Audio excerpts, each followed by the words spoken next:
No one should ever have to walk in on a suicide, especially not a teenage kid. Dad had always warned me about depression.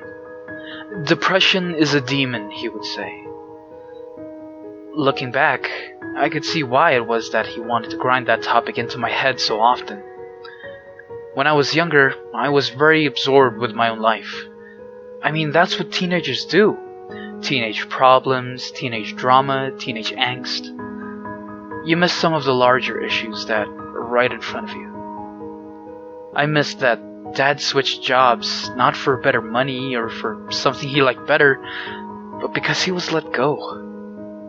The yelling that happened late into the night that I would just drown out with music. The nights I came home after curfew and Dad was always waiting up to make sure I was okay. Dad would say that depression would loom around.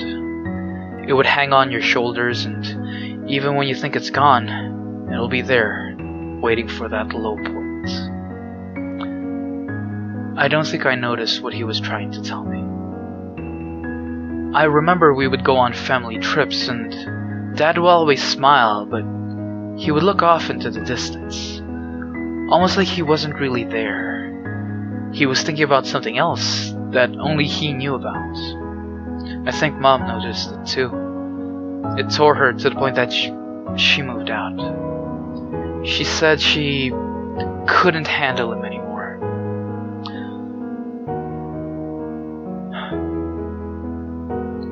When I found the note,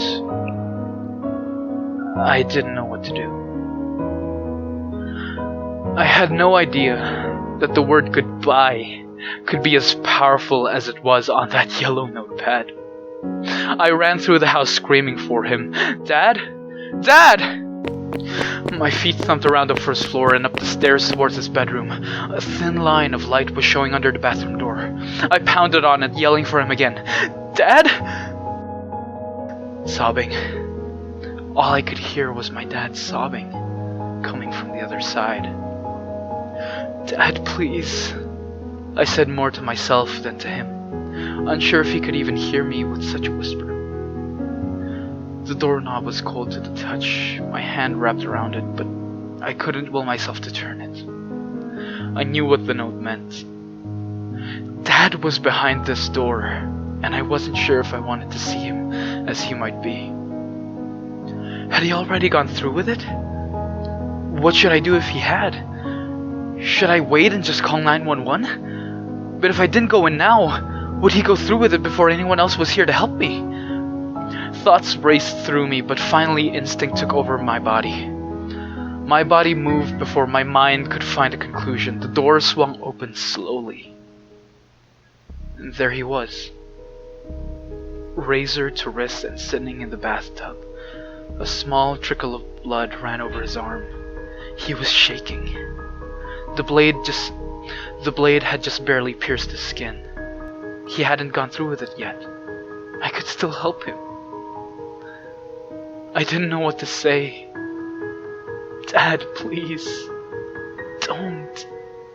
Please. It was all I could think of. But he didn't listen.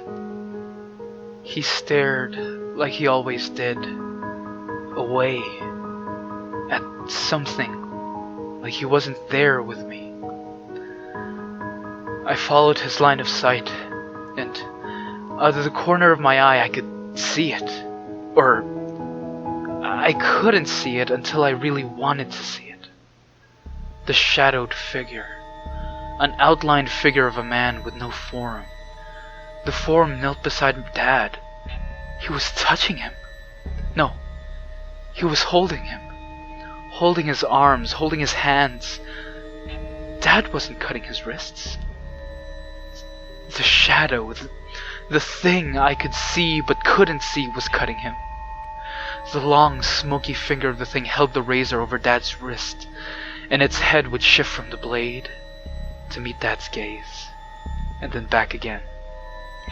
It played with him, almost asking,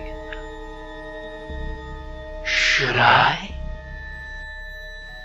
When I could finally break my eyes away, they locked with my father's.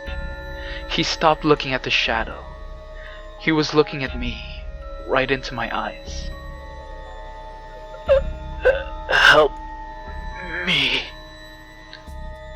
The blade slid effortlessly down his arm. Dad's eyes were watering and I was frozen.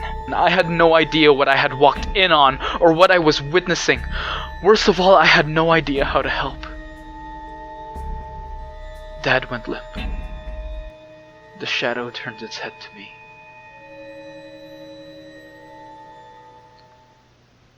His funeral was a few days ago. I haven't really left my room much since then.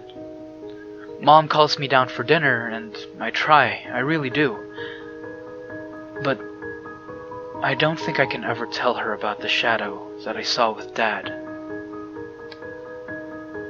I don't think I can even tell her that ever since that day, it hasn't left my side.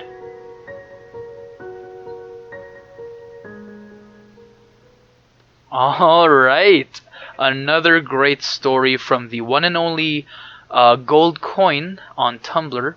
I'll leave a link to the story below, so you can check out his Tumblr, you guys. Has some really cool stuff here. And I hope you guys like that story. I've been trying to do a lot more long readings, but I haven't really had a lot of time. Some good stuff and some bad stuff have been going on, but I'll make sure to keep the uploads as consistent as I can. But anyway, I hope you guys enjoyed this a lot. Please leave a comment giving me feedback, telling me what I can do better. And again, this has been Chester. I am your best friend on the internet from Stories Untold. And I will see you guys in the next one. Bye-bye now.